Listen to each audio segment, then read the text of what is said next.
আসসালামু আলাইকুম। আজকে একটা অভিযোগে আসলাম। ছাদ ঘেমে পানি পড়ে টয়লেটের উপর থেকে। আসলে আমরা দেখব এখানে সমস্যাটা কী। আপনারা এই সমস্যাগুলো অনেকেই মোকাবেলা করে থাকেন। সমাধান খুবই সহজ। প্রথমত সমস্যা আমি হয়েছে ছাদে চলে আসলাম। দেখেন এই জায়গাটা এই প্রচণ্ড জায়গাটা পরিমাণে এই ময়লা জায়গাটার দ্বারা নিচ থেকেই জর্জরিত। পানি পড়ে।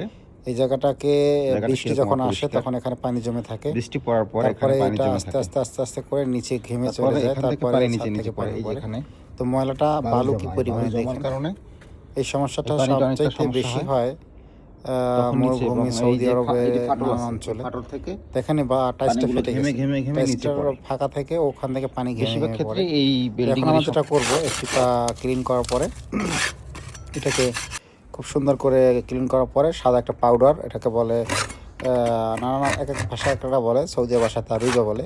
এটা আমরা লাগিয়ে দিচ্ছি। তো লাগিয়ে দেওয়ার পরে ইনশাল্লাহ পানিটা বন্ধ হয়ে যাবে। আপনারা সবাই এটা করতে পারেন।